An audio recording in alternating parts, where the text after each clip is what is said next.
dípteros, que significa dos pteros alas, o sea que presentan dos alas.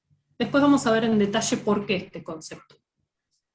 Pero muchos de los insectos, digamos el orden, el nombre del orden nos está dando alguna idea de la característica que presentan los insectos.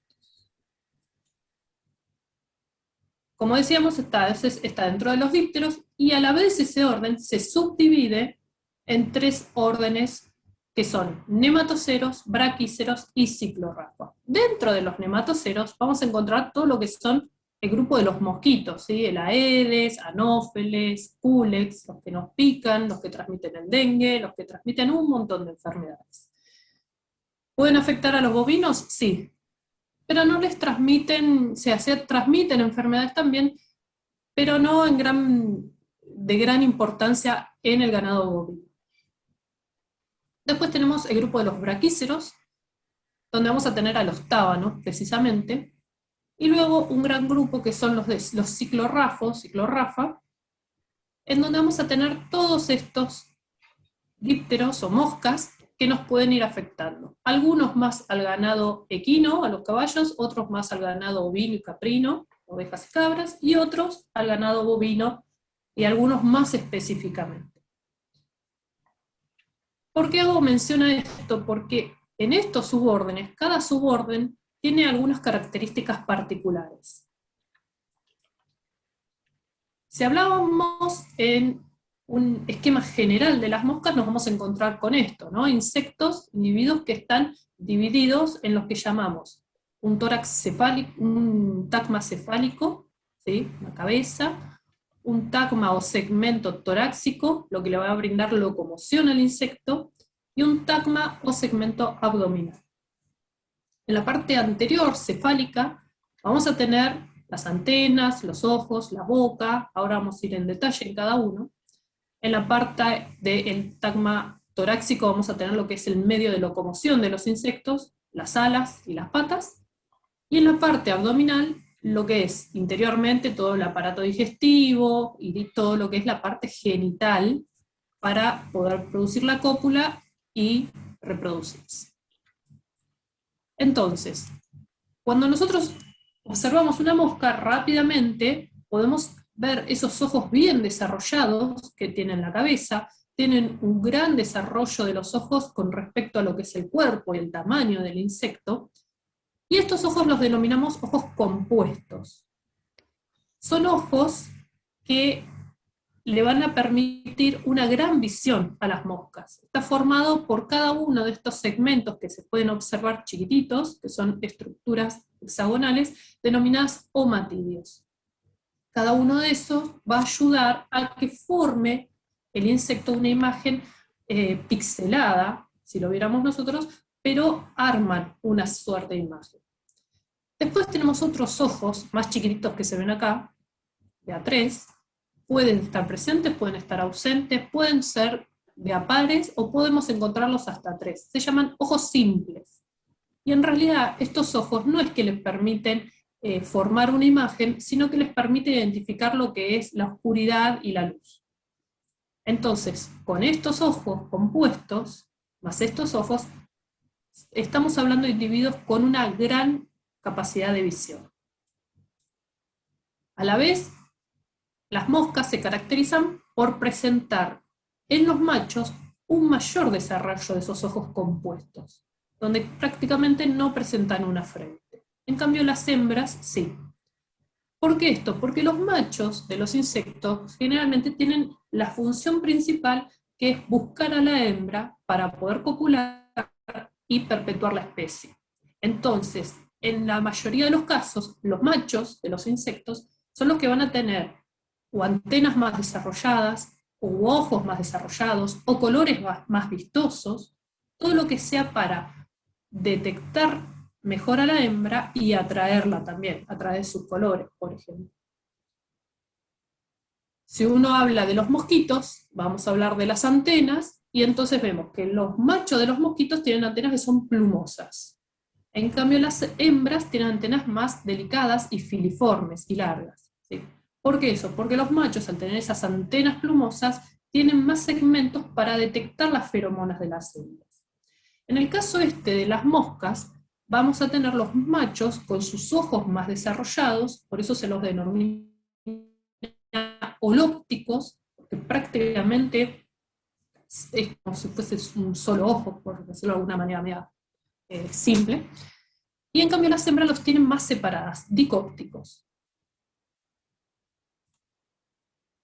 Cuando vamos a la parte de las antenas, que también se encuentran en la cabeza, observamos que son antenas muy cortas. De hecho, si nosotros vemos una mosca, es muy difícil que digamos tiene antenas, ¿no? Como por ahí es fácil verlo en un grillo, en una langosta, en una chinche, que se ven fácilmente las antenas. En las moscas están presentes, pero son muy reducidas.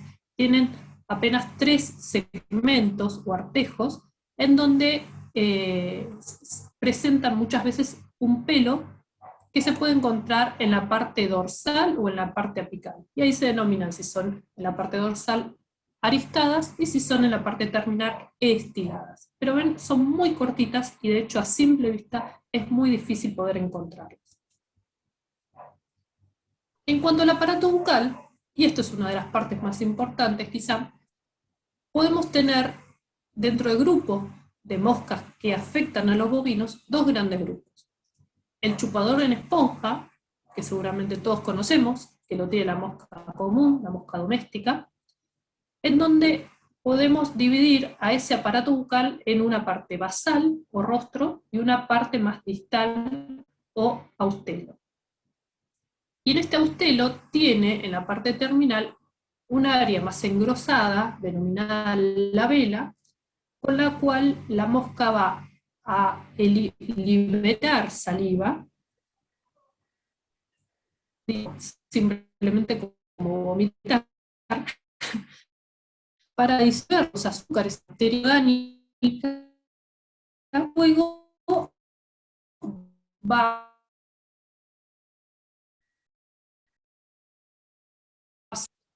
a evitar la saliva que hace la mosca para poder después chupar de vuelta esa saliva, porque con esa saliva disuelven los azúcares y la materia orgánica que necesita para alimentarse. Otras veces vemos unas áreas circulares más oscuras, que es la materia fecal de las moscas. Entonces, si uno presta atención a los vidrios, cuando están manchados así con esas áreas claritas u oscuras, se quiere decir que o hizo algún vómito o alguna defecación. Eso mismo hace cuando nos encontramos moscas en un alimento. Liberan la saliva para disolver esos azúcares y la vuelven a chupar.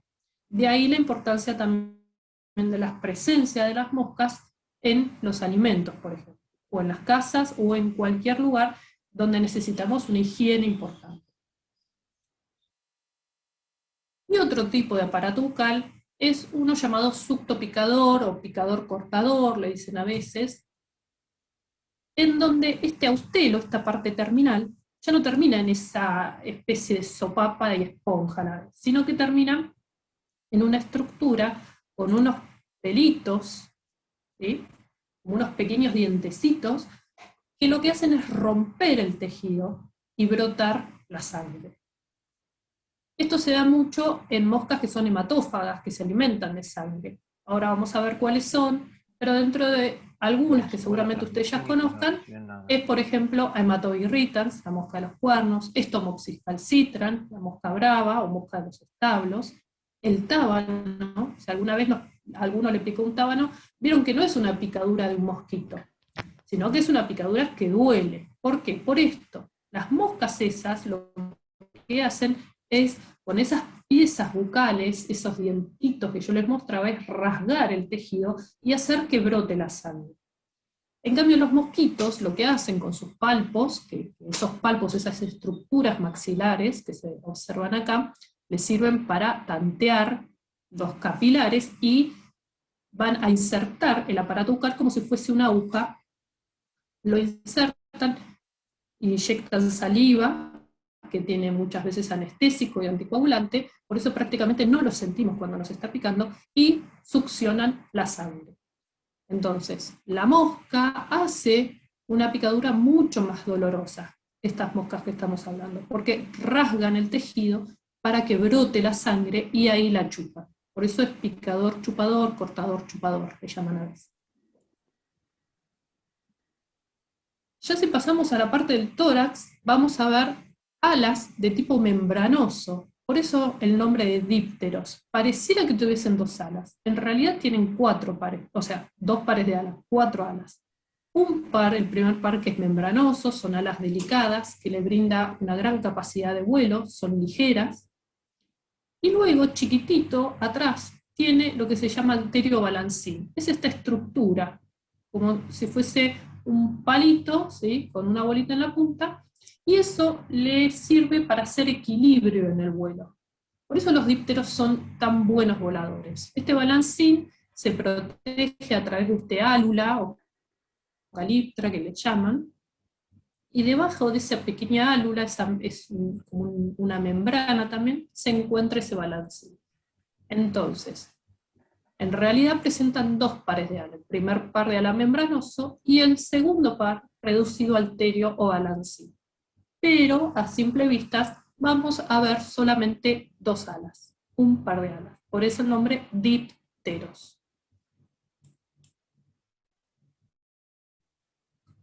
En cuanto a las, vamos a ver que son individuos de patas delicadas, finas, pero tienen una característica en particular.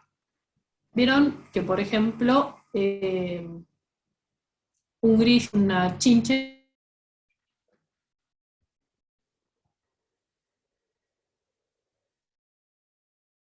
no puede caminar sobre su... ¿Qué lo hacen? Terminal de las patas que se denominan ambulatorias o caminadoras, tienen lo que se llaman pulvilos. Estos pulvilos son una especie de sopapas, ¿sí?, que les permite adherirse a todo tipo de superficie.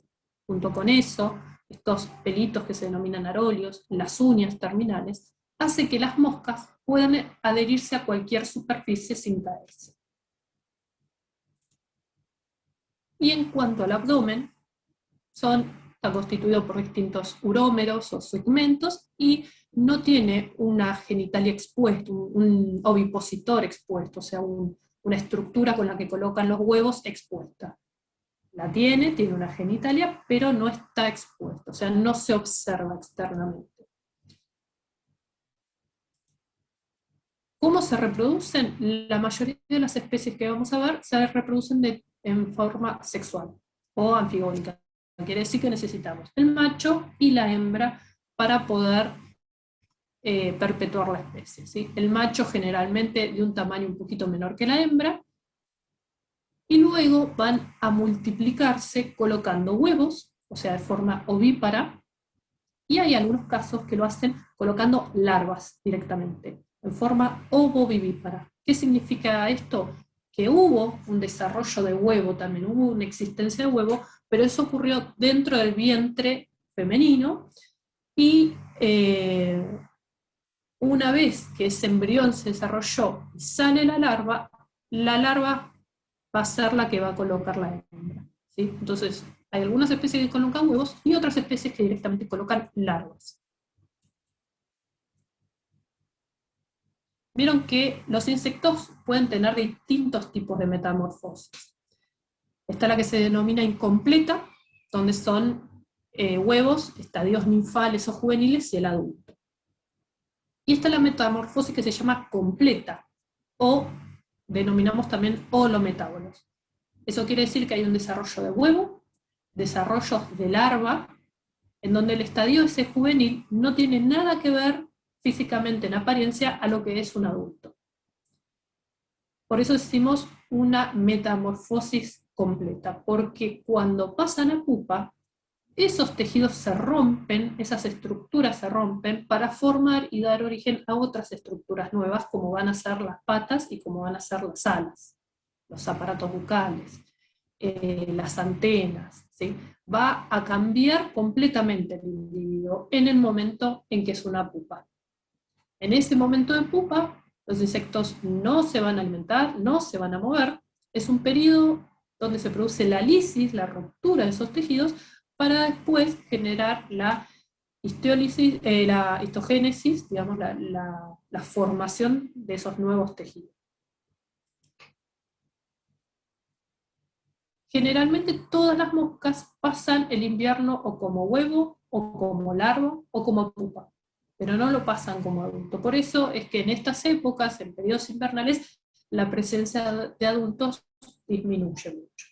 Y cuando empieza la primavera y empiezan los calores, empiezan a eclosionar, ya sea del huevo, ya sea de pasar de larva a pupa, o de salir de las pupas. ¿Qué tipos de larvas vamos a encontrar en los grupos que nos importan a nosotros con los bovinos?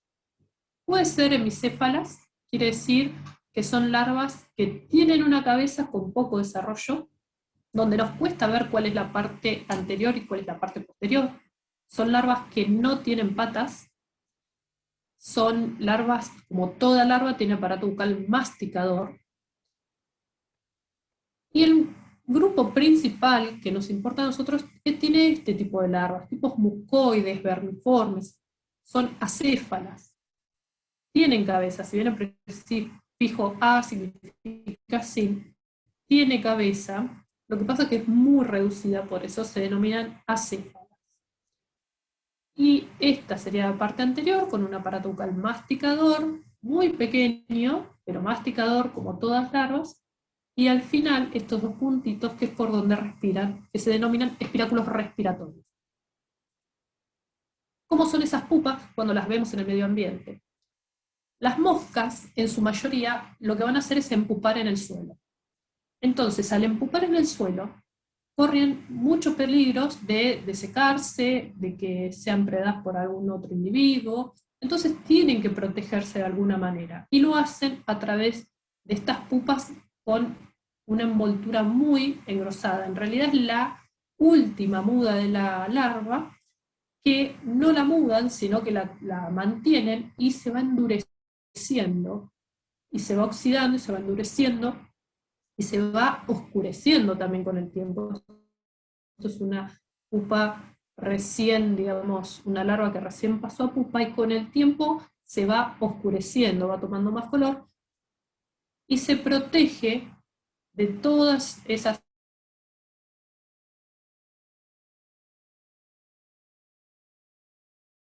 a través de la estructura de la mosca futura, porque no se observa ningún esbozo de alas, ni aparato bucal, ni de abdomen, como a veces sí lo podemos ver en otras pupas, como son las pupas de las mariposas. Si bien tienen una envoltura, esas crisálidas, podemos identificar dónde van a estar las alas, dónde los ojos, dónde el aparato bucal. En el caso de las moscas no, son como unos barrilitos bien cerrados, rígidos, duritos. ¿Y cómo salen las moscas de ahí? Una vez que se transforman en adulto, tienen esta estructura que se llama pitilino, que la van a inflar, ¿sí? Como que les va a latir, y con eso rompen esa pupa para poder salir y transformarse en adulto. O sea, y salir el adulto en realidad. El adulto ya está transformado ahí adentro de la pupa, entonces sale con esa estructura, ese pitilino, que rompe la pupa y sale el adulto. Yo le decía entonces que había esos tres subórdenes: Nematocera, el grupo de los mosquitos, los braquíceros, que más que nada tenemos al tábano, todos lo conocemos seguramente, si habremos ido a alguna laguna, si habremos ido a algún lugar más bien húmedo y cálido, que pertenece a este suborden de los braquíceros, porque braqui significa corto y ceros, antenas, antenas cortas, son antenas, como decíamos antes, de 3 a 6 artejos. Tiene estas larvas que decíamos hemicéfalas, que no sabemos cuál es la parte anterior y posterior, y unas pupas, como las que les mostré antes, que se abren no en forma circular, como la que vimos recién, sino en forma de Y, que se denomina una apertura ortorrafa. Nada, dato de color.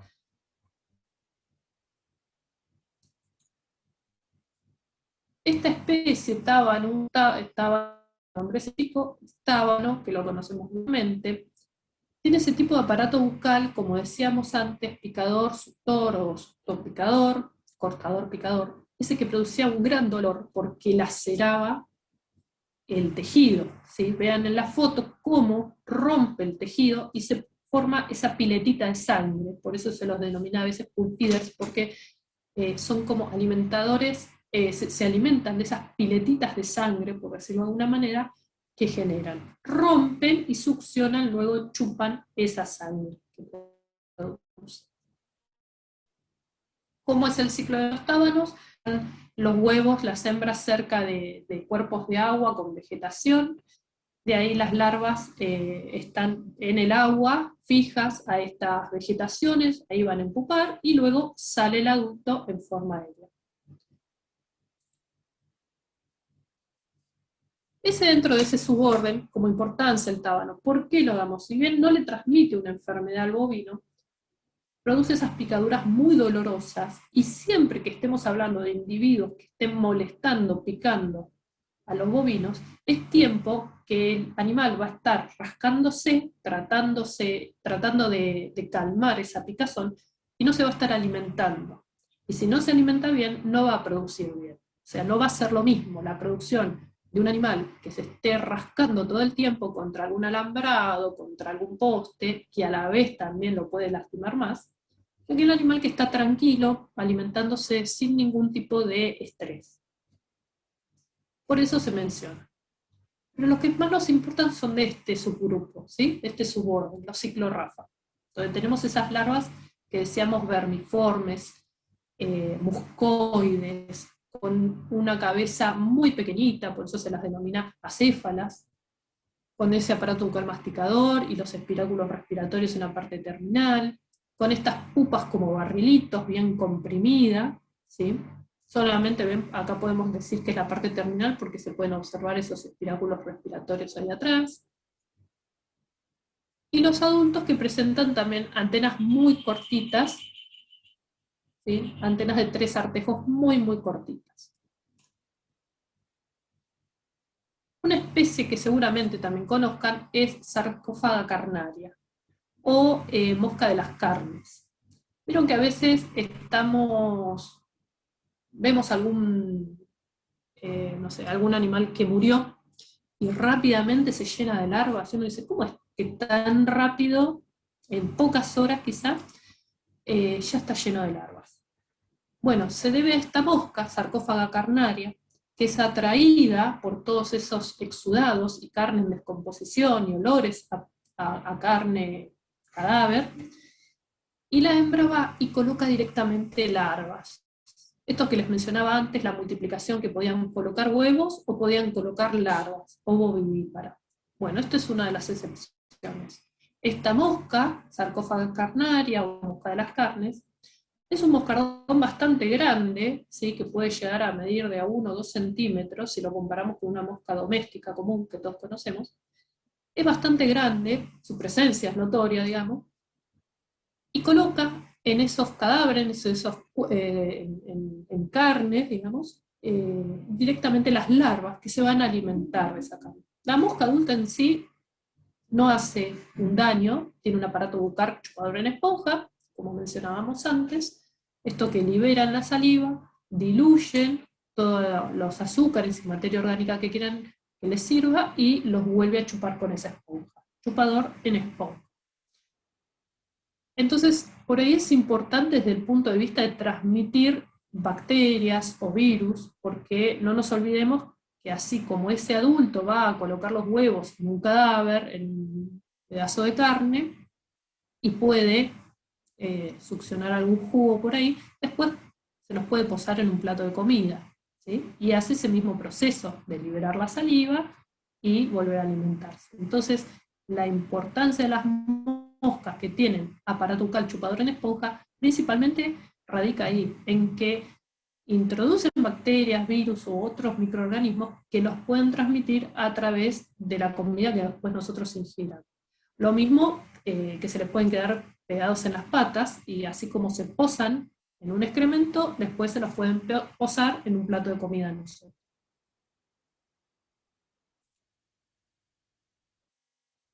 Otras moscas de este suborden son los califóridos, donde tenemos estas moscas azul metalizado o verde metalizado, que también llamamos moscas de la miasis, moscas de las bicheras, de la tiresa. Son esas moscas que tenemos que tener mucho cuidado cuando hacemos, por ejemplo, prácticas de descorne, de despole, de castración, cuando hay pariciones, que coinciden esas prácticas y las pariciones con los momentos de primavera, de calor, de humedad, y donde coincide la presencia de estas moscas, ¿sí? Por eso, vieron que uno cuando hace esas prácticas enseguida dice poner curabichera, porque si no se te va a bichar, porque viene la creza. Creza se le llama a un racimo de huevos que colocan estas moscas, a ver si lo tenemos acá, ahí, este racimo de huevos. Son moscas que también se atraen por el olor de la sangre, de las secreciones, de los fluidos corporales. Entonces, cuando uno hace esas prácticas, rápidamente esas moscas empiezan a dar vuelta. Lo mismo, por ejemplo, si uno tiene un perro o un gato en su casa que se pelea con algún otro perro, con algún gato, con lo que sea, y viene lastimado. Hay que ponerles curabichera porque rápidamente, si no, van a ver la presencia de esas moscas que le está dando vuelta. Se atraen muchísimo por el olor de las heridas. Y rápidamente les colocan esos huevos. ¿Sí? Estas moscas, de color verde metalizado, también de un tamaño mayor al que de una mosca común, pueden medir 1 centímetro, 1,5 centímetros. Generalmente Lucilia sericata es de color verdoso y Calotropha myrmorax es de color azul metalizado, con unas bandas longitudinales más bien negras. Esas dos larvas son las que producen este tipo de daño, esas miasis. Las miasis son la parasitación de esos tejidos y órganos de los vertebrados, de los animales, por estas larvas de moscas. De esos huevos van a eclosionar las larvas, y esas larvas que eclosionan van a ir alimentándose de ese tejido vivo de los animales, que a la vez tienen como unas pequeñas espinitas, lo cual le genera una gran comezón al animal y se va a intentar rascar de alguna manera.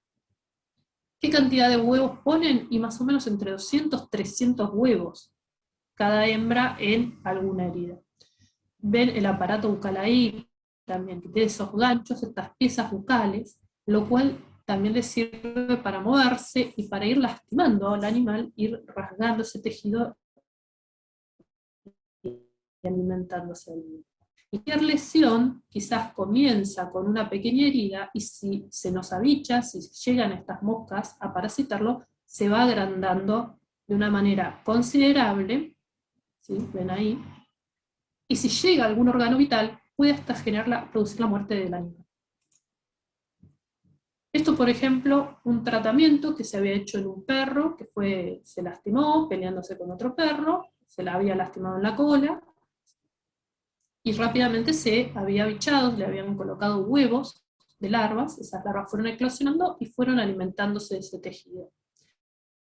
Con un producto que estábamos evaluando se le colocó en forma de gel, y rápidamente, a los 4 minutos de aplicado, empezamos a ver cómo se desprendían las larvas, porque obviamente se iban como ahogando, iban tratando de liberarse de esa herida, iban cayendo al suelo. A lo que voy es cómo una pequeña herida, que a veces quizás ni la lleguemos a notar, puede aumentar su tamaño y contener un montón de larvas ahí adentro, lo cual está lastimando en gran medida a los animales. E insisto, el animal, si tiene estas moscas, se va a estar rascando, es algo que le está caminando por dentro y lastimándolo con esas espinas, entonces se va a rascar con cualquier otra superficie, y eso puede lastimarlo más todavía. Esto era en una oreja también de perro, ven cómo van saliendo las larvas de esas heridas, ¿sí? Y en algunos casos, no es que sean del todo malos, sino que a veces nos ayudan, en el caso de Lucilia sericata, en la polinización de algunas plantas. Si alguno es amante de los cactus y conoce esta planta, esta Aspelia tramposa, y pudo llegar a oler el olor de esa flor, que es bastante desagradable, la mosca se siente atraída por ese olor, porque tiene un olor medio semejante a lo que es carne en putrefacción, y coloca los huevos ahí, como se ve en la imagen, y a la vez se impregna de polen y ayuda a la polinización de esa planta.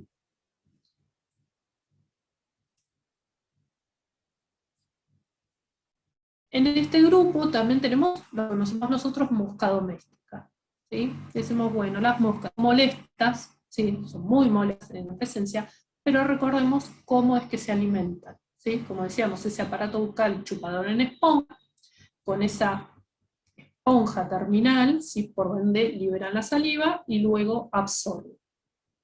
Y es así como transmiten gran cantidad de virus y de bacterias. De ahí la importancia de la mosca doméstica.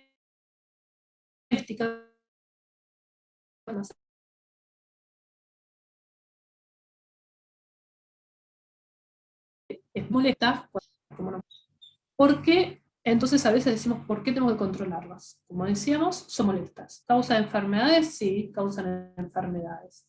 Como ahí dice, más de 65 enfermedades puede causar en el hombre. Genera dificultades económicas o reducción en la producción. Esto que mencionábamos antes, le genera un estrés animal. Si hay presencias de mosca en gran cantidad, desde ya que en un tambo o a veces en un feedlot puede haber gran cantidad de moscas, ni hablar en lo que son las granjas avícolas desde ya, o en criaderos porcinos, y todo eso hace que el animal no se esté alimentando y esté tranquilo, sino esté perdiendo tiempo en desembarazarse de esas moscas, entonces disminuye la producción. Provocan una irritación continua que el animal lo distrae para comer, causando reducción en el crecimiento y productividad. Es lo que mencionábamos antes. Y todo lo que es producciones intensivas deben brindar medio ambiente ideal para las moscas, porque el ciclo, la mosca doméstica va a colocar sus huevos en cualquier sustrato de materia orgánica, cualquiera. Y ahí las larvas se van a alimentar de esa materia orgánica, empupan y sale el aire. Entonces, ¿qué es lo que tenemos que hacer? Tratar de hacer algún tipo de control, ¿sí? Consideremos que solamente de una población de moscas, solamente el 15% las vemos que son las moscas adultas. El resto, el estado de huevo, larva y pupa, realmente no lo vemos nosotros. Entonces, si solamente hacemos un control de adultos, va a ser un control seguramente pobre. Si nosotros podemos identificar dónde se llegan a probar, sea en el estiércol, sea en cama de pollo, en criaderos de pollo, podemos utilizar productos que sean adulticidas y larvicidas. Ahí tenemos un mejor control. Ahora, si nosotros hacemos lo que llamamos un control integrado, utilizando todas las herramientas que podamos, que estén a nuestro alcance, como es técnicas mecánicas, culturales, algunos individuos que hacen control biológico, más productos insecticidas, llegado el caso, vamos a hacer un buen control de la población de moscas.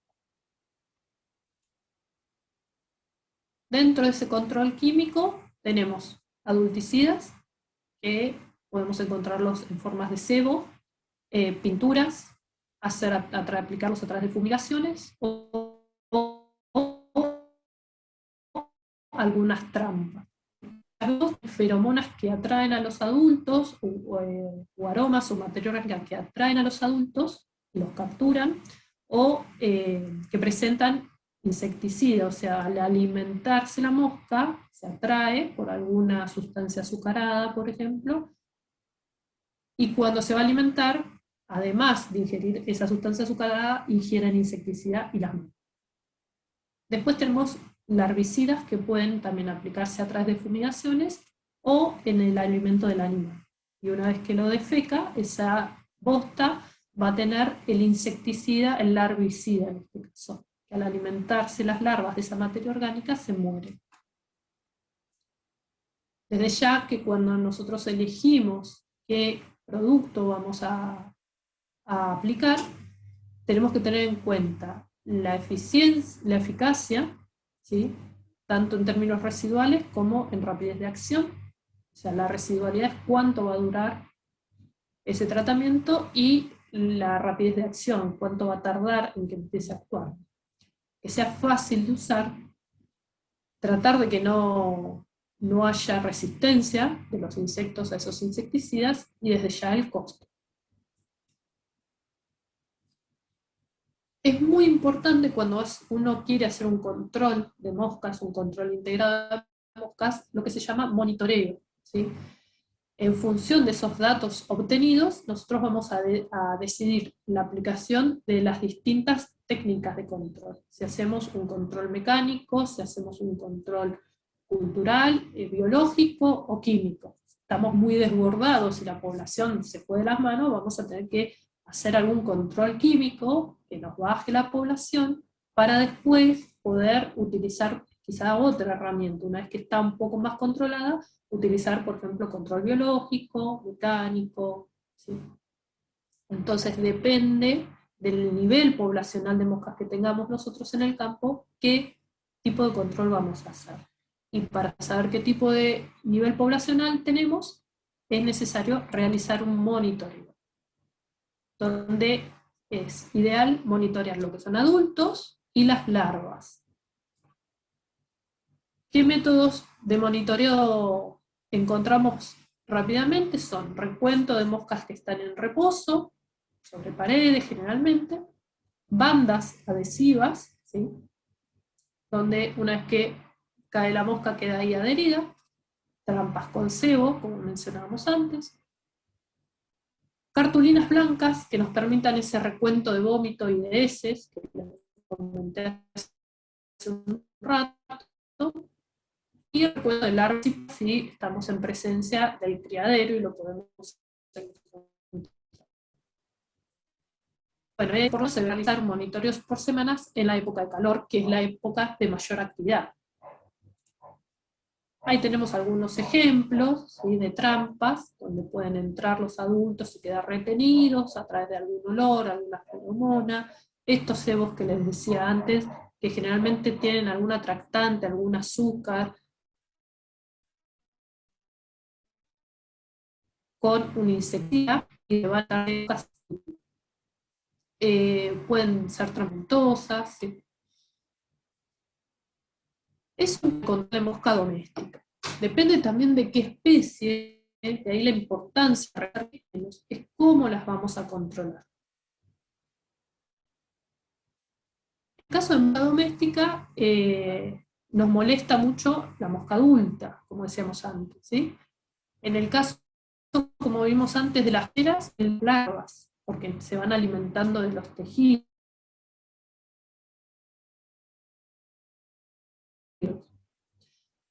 El daño lo producen los adultos, lo produce tanto el macho como la hembra.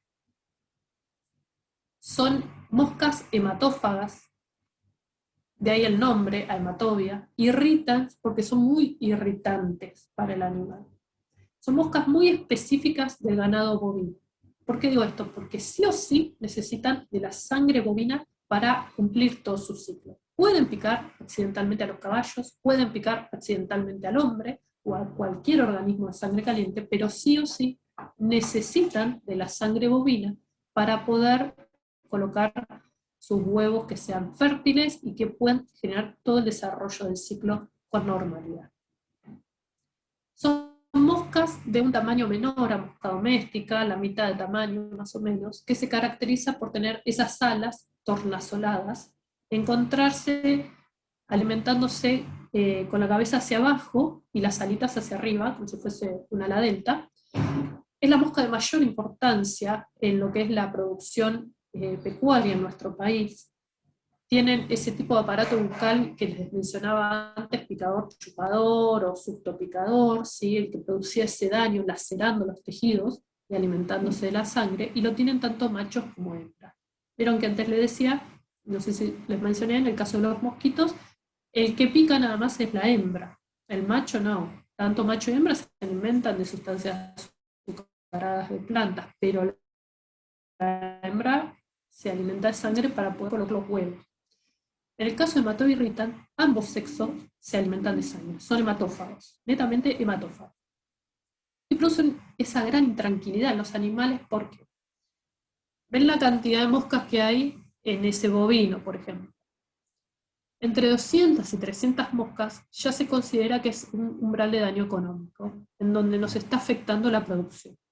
Cuando nosotros espantamos esas moscas, vieron que uno espanta las moscas y salen volando hacia cualquier destino.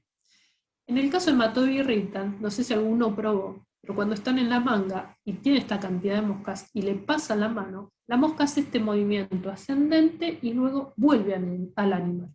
No es que se va y se espanta hacia otro lugar, vuelve al huésped. Está todo el tiempo alimentándose del animal. ¿Ven? Sube y después vuelve a descender. Esta forma es la que más le encontramos, ¿sí? Y este es el ciclo. Tanto macho como hembra están todo el tiempo sobre el animal alimentándose. Cuando la vaca está por bostear, ese peristaltismo intestinal que produce es percibido por la hembra y se va a la zona de la grupa esperando que la vaca bostee. Cuando bostea, en esa bosta fresca, la hembra baja y coloca huevos, unos 400 huevos, como dice. Esos huevos van a desarrollarse ahí en la materia orgánica, las larvas se desarrollan alimentándose de esa materia orgánica y en pupaí para luego volver a salir el adulto y buscar un huésped en donde alimentarse.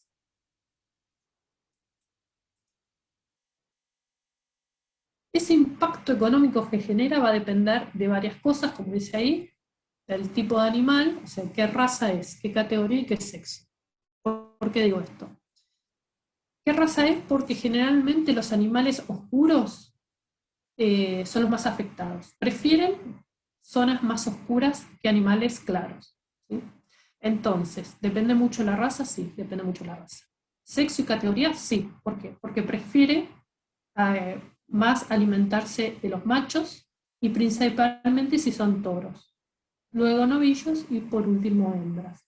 ¿Se van a alimentar si hay hembras sola de color blanco? Sí, se van a alimentar si no hay otra fuente de alimento, pero en preferencia los más afectados son los machos y los toros generalmente, porque hay una cierta afinidad también a la testosterona del animal. Hay una cierta preferencia en animales con altos niveles de testosterona, por eso afecta más al toro, después a los novillos y después en menor medida a los terneros. Y más afecta a los que son animales oscuros que animales de pelaje claro. Ese también impacto económico, como les mencionaba, varía según el nivel de infestación. Como dice ahí, a partir de 200, 300 moscas ya es un umbral crítico en donde hay que controlar. Y el estado nutricional del animal desde ya, porque siempre un animal bien alimentado, más nutrido, va a resistir un poco más a las condiciones favorables, en este caso las picaduras de las moscas. Y esa imagen que se ve ahí es la imagen de un cuero bovino. ¿Vieron? Que la comercialización del cuero es algo que tiene un gran valor en la Argentina, el cuero vacuno. Esas marcas que vemos ahí son las marcas que quedan luego de que se alimentan las moscas. Entonces, no solamente disminuye mucho lo que es la producción de carne, de leche, también el valor comercial de los cueros, porque una vez que están lastimados, eso no tiene otras. Quedan esas cicatrices de esas picaduras por mosca y el cuero se ve muy devaluado. ¿Qué técnicas se utilizan para el control? Muchas veces el purón, que son derrames dorsales que se hacen sobre el animal, generalmente con algún piretroide, a veces también con fosforados o a veces combinados. El fosforado ya está prohibiéndose bastante, pero bueno, a veces se combina piretroides con fosforados, que son distintos modos de acción dentro del insecto, y eso es para ir rotando el principio activo, que seguramente ya todos lo saben, para que no se genere la resistencia. A veces se utilizan las caravanas insecticidas, donde ese plástico contiene en su matriz polimérica el insecticida que se va liberando de a poco. También al rozarse los animales con esa caravana, se van impregnando de ese insecticida y ayuda a disminuir la población de moscas. ¿Qué problemas tiene esto? Primero, que es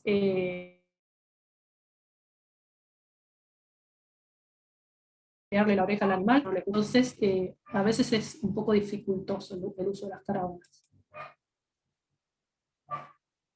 Y otras veces los baños por aspersión, pero bueno, hay que contar con esas estructuras que son bastante costosas también en los campos para poder bañar a los animales y colocarles esas mezclas de insecticidas que tienen una cierta residualidad y aproximadamente los cubre dentro del mes, depende de qué producto se esté usando. Y otro es la ivermectina, ¿sí?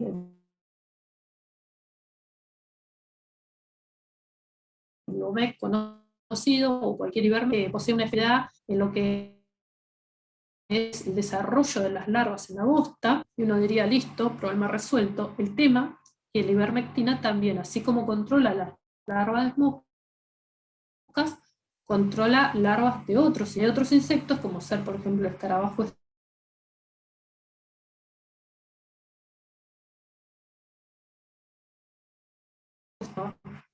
porque si la bosta no es incorporada al suelo, ustedes saben que donde bostea un animal, alrededor el animal no come. Entonces es superficie de campo que está desaprovechada. Si nosotros tenemos más tiempo esa bosta en el campo, es menos espacio, superficie que podemos aprovechar para que el animal coma. Entonces, el control de esta mosca es bastante complejo. Y a veces hay que ir rotando las técnicas de control. A veces hay productores que aplican el purón, y a mí me han llegado a comentar amigos que aplicaban quizás hasta una vez por día.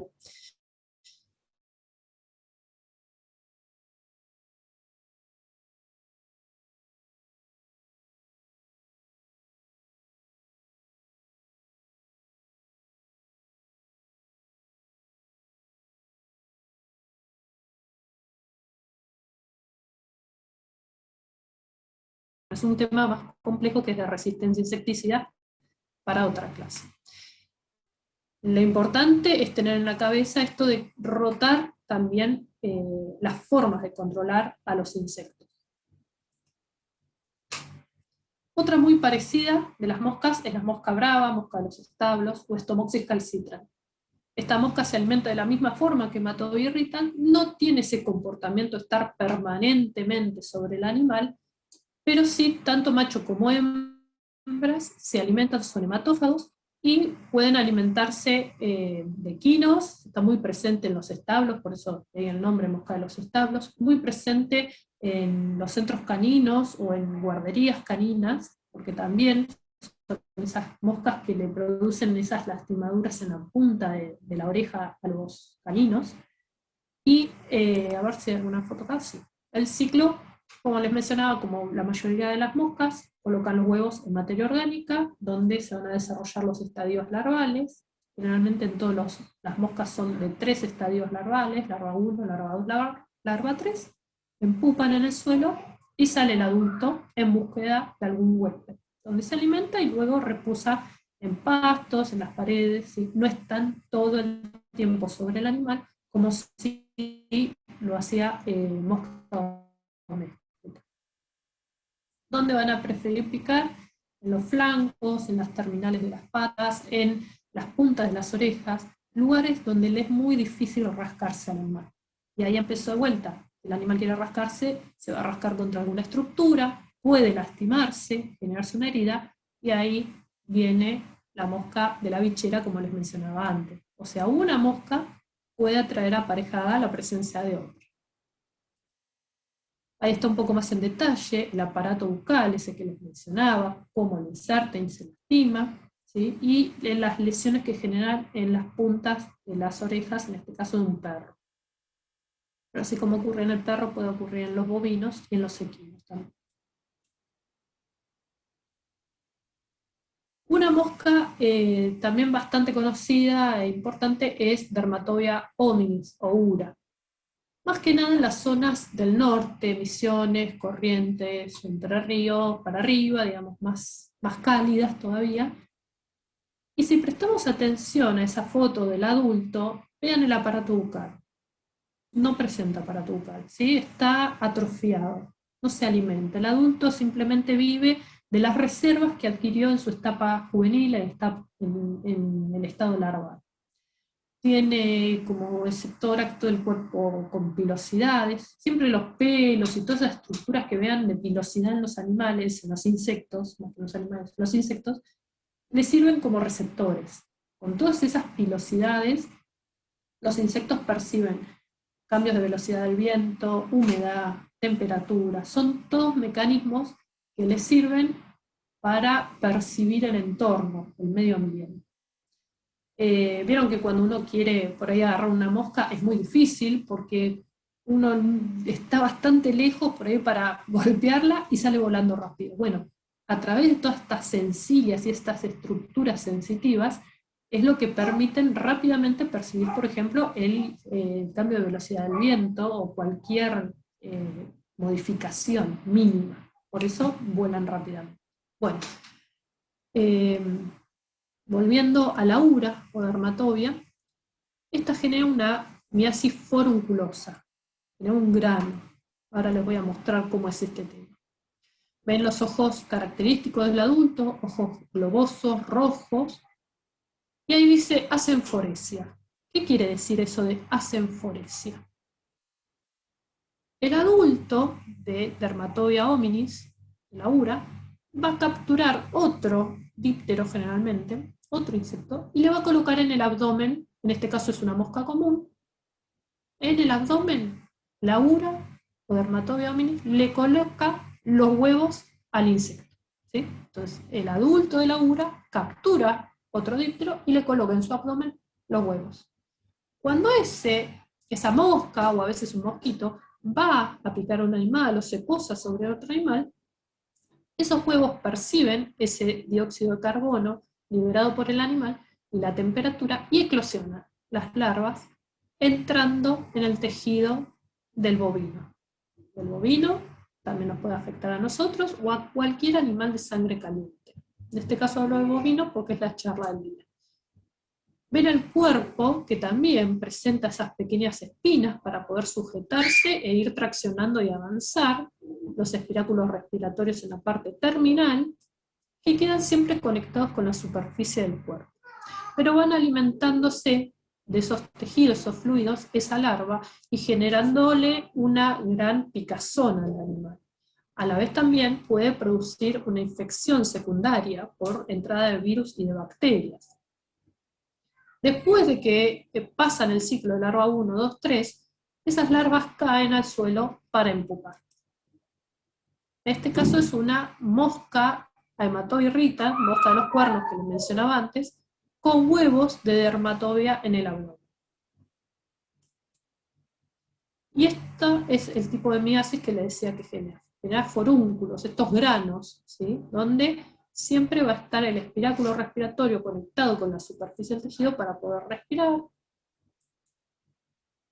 Ven, si uno lo aprieta, puede hacer que salgan esas larvas. El problema es que si uno intenta sacarlo quizás con una pinza y queda una parte de esa larva adentro, eso le puede generar una infección al animal, o sea, hay que saber sacarlo. Y como les decía, también nos puede afectar a nosotros. De ahí el cuidado que tenemos que tener, porque esas larvas pueden penetrarnos, ¿sí? Y generar una gran comezón. Hay gente que prefiere que la larva cumpla el ciclo y espera, que es larva 1, 2, 3, porque sabe que después cuando cumple el ciclo va a salir a empupar al suelo. Pero ven que genera una gran irritación y puede producir además una infección si uno no se cuida. A veces lo que hacen es colocarle un pedazo de carne sobre esas heridas para que la larva se dé vuelta, porque se está asfixiando, porque uno le tapa los espiráculos respiratorios, se da vuelta y con el aparato bucal se agarra ese pedazo de carne y ahí uno la saca. Esto en el caso de una cabeza, ¿sí? A lo que voy es que es bastante común en esas zonas tropicales y hay que tener bastante cuidado por las infecciones que producen la agua. Acá hay un pequeño video, a ver si se ve, que me gustaba como resumir con... Y no todo es tan negativo con las moscas. Hay una parte de control biológico, o sea, quienes nos ayudan un poco a controlar tanta mosca. Tenemos algunos grupos, por ejemplo los microhimenópteros o microavispitas, son avispas muy pequeñitas de 2 milímetros de longitud, por ejemplo Musifurax raptor o Phalangia endius, que lo que hacen es parasitar las pupas de mosca, ¿sí? Van con las antenitas que son muy sensitivas, y perciben una pupa de mosca y van tanteando si la pupa dentro está viva, si no está parasitada ya por otro himenóptero, si está en condiciones de ser parasitada, ¿sí? Entonces, si todo eso reúne las características de estar ideal para parasitar, con ese ovipositor en forma de aguja que se ve acá, va a colocar sus huevos, uno o varios huevos, depende de la especie, y esos huevos adentro de la pupa se van a alimentar de la pupa de mosca. ¿Sí? Ahí están los huevitos que colocan, ahí se ve un huevito insertado dentro de lo que es una pupa de mosca doméstica, cómo se desarrolla la larva del himenóptero. Los himenópteros también tienen metamorfosis completa, huevo, larva, pupa y adulto. Entonces se alimentan de esa pupa de mosca doméstica, luego en pupa, el himenóptero, y de la pupa de mosca que veíamos va a salir, en vez de una mosca, un himenóptero, una avispita. Entonces son controladores biológicos esas dos. Phalangia y Mucidifurax raptor, esas dos avispitas. Otro controlador es otra mosca que se llama Ophira, que es una mosca muy similar a mosca doméstica, pero tiene esa coloración, como se ve ahí, más brillante. Y lo que hace las larvas de esta mosca es alimentarse de larvas de mosca doméstica, por ejemplo. Se venden muchas veces, se comercializan en cartones, ¿sí? Se comercializan generalmente lo que son las pupas, uno lo coloca en la materia orgánica, criadero de pollo, o en donde tengamos el estiércol que fuimos removiendo de nuestro lote, las colocamos ahí y una vez que eclosionan esos adultos de moscas, copulan y van a colocar huevos en la materia orgánica, como la mayoría de las moscas, y ahí las larvas de Ophira se van a alimentar de las larvas de mosca. Y por último, un grupo también son controladores biológicos, son este grupo de escarabajos, se denominan estafilínidos, van a ver que tienen los adultos como alas poco desarrolladas, ¿sí? Son alas cortitas que tiene, estas son las larvas, y tanto en estado de larva como de adulto, los dos con aparato bucal masticador, se alimentan de larvas de mosca en materia orgánica. Por eso es muy común verlos dando vueltas cuando también hay presencia de larvas de Lucilia o de cualquier larva que pueda afectar la carne. Bueno, y eso es todo por hoy. No sé si se entendió, si hay alguna pregunta que podamos responder. Sí, Laura, acá anoté varias preguntas, por lo menos 5 o 6 preguntas. A ver, dice, la primera dice, ¿cuál es el promedio de vida del animal ya con las larvas? Me imagino que sería una vez que ya están infectadas, el animal con la quereza. Y claro, la segunda parte de la misma pregunta dice, ¿cuánto tiempo tenemos para poder prevenir su expansión en el cuerpo y ya muera, si es que no se vieron las señales? El animal en realidad sobrevive, no sé, en la mayoría de los casos sobrevive, salvo que tengamos la mala suerte de que la larva llega a un órgano vital y lo lastima.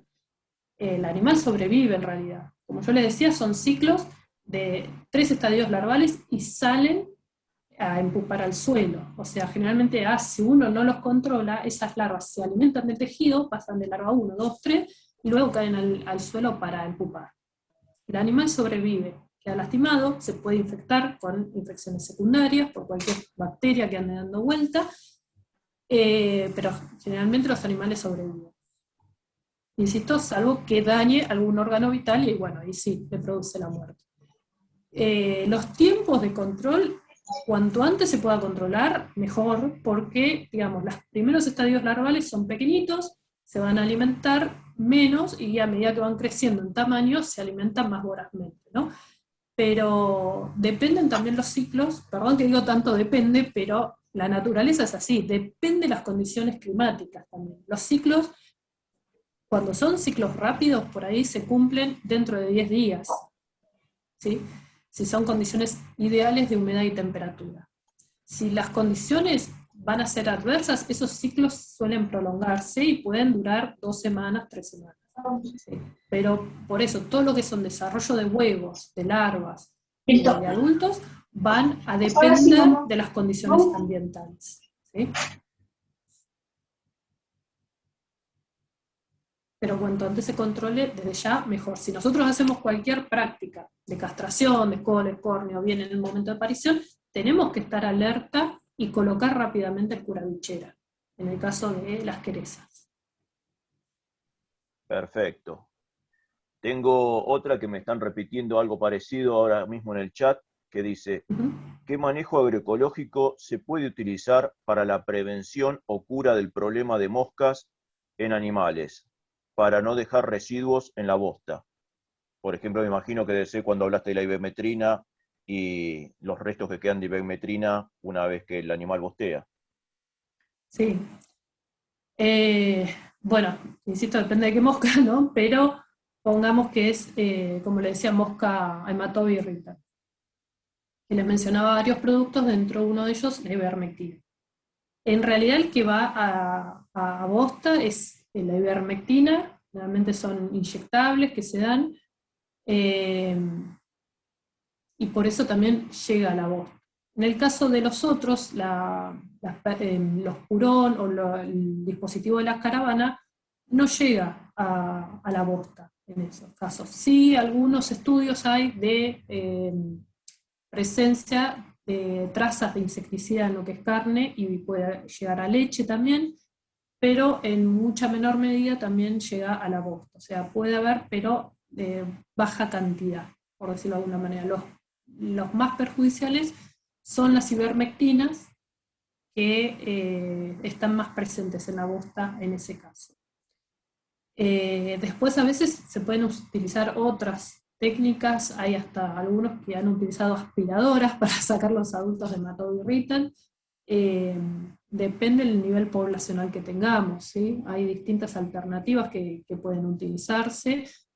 También este control biológico que les mencionaba de los microhimenópteros, de Spalangia, esas microhimenópteros también se están utilizando mucho como control biológico en los campos porque controlan mosca doméstica, hematobiirritan y Stomoxys calcitra. ¿Sí? También se venden en pupas y esas avispitas se desarrollan muy cercano a donde o sea, de donde nacen, el ciclo van a desarrollarlo ahí, en el entorno del sitio de cría. Por eso también se utilizan muchas veces para lo que es control biológico. Buenísimo. A ver, la siguiente dice, ¿con qué se puede espantar las moscas? Con lo que quieras, una pantufla, una palmeta. Después, a ver, hablando en serio, depende qué instalaciones nosotros tengamos. A campo abierto, bueno, no, imposible. Pero si nosotros tenemos quizás un tambo, o tenemos algún local, o mismo la casa, o lo que sea, muchas veces lo que se utilizan son cortinas de aire, para evitar el ingreso de las moscas. ¿Sí? Si nosotros tenemos cortinas de aire, lo que tenemos que asegurarnos es que nos quede todo cerrado también herméticamente. No herméticamente, sino, por ejemplo, si tenemos una abertura con una ventana, mosquiteros. Si tenemos las puertas, en las puertas esas cortinas de aire que cuando uno lo abra larga un chorro de aire y los insectos no pueden ingresar, ¿sí? Porque es un chorro de aire fuerte que no permite la entrada de los insectos. Pero depende de qué estemos hablando, de qué instalación estemos hablando. ¿Sí? Muchas veces en los negocios colocan esas cortinas de aire. Después tratar de hacer lo que es la exclusión a través de cerrar aberturas lo más posible, ya sean con mosquiteros, con cortinas plásticas, con cortinas de aire o cualquier otra herramienta. Ok. Dice la siguiente, ¿las moscas que hablaste de control biológico son difíciles de criar? No, esa sofía no, se comercializan bastante y como la mayoría de las moscas se crían en materia orgánica. ¿No? El tema de cría de los insectos, a ver, cada especie es particular. Cuando uno lo encuentra en la naturaleza, se crían hasta en condiciones súper desfavorables. Cuando uno lo quiere llevar al laboratorio y crear en laboratorio, ahí la cosa cambia. Le tratamos de dar las mejores temperaturas, la mejor humedad, el mejor alimento, y muchas veces el éxito no lo encontramos, porque no hay nada mejor que la naturaleza misma, ¿sí? Eh, lo digo con experiencia en criar distintos insectos. Uno a veces me pasó de tratar de hacer la cría de Hematobirrita para estudiarla con algunos insecticidas que probábamos. Llevábamos la sangre de las vacas obtenida de frigoríficos, le poníamos anticoagulantes, le poníamos distintos dispositivos para que se alimenten las hembras, se alimentaban, ponían huevos y no eclosionaba ninguna larva. Entonces, es muy difícil a veces la cría en laboratorio, ¿sí? En cautiverio es muy difícil, porque hay ritmos biológicos también que nosotros todavía no podemos reemplazar, pero generalmente, no sé, crías por ejemplo de Lucilia sericata, hemos tratado de criar en laboratorio a través de hígado. Un olor, es una cría espantosa porque el olor que hay no es nada agradable, pero se cría, por ejemplo. Y como toda mosca, en este caso también, se alimentaría de materia orgánica. Sería cuestión de también contar, en ese caso, con larvas de mosca doméstica, que es bastante simple la cría, para poder darle alimento. ¿Sí? Claro, Por ejemplo, mosca doméstica, yo que he criado bastante, las larvas le damos de comer. Es como un postre que se hace con leche en polvo, levadura de cerveza, un antimicótico, también para que no se ahogue, y agua.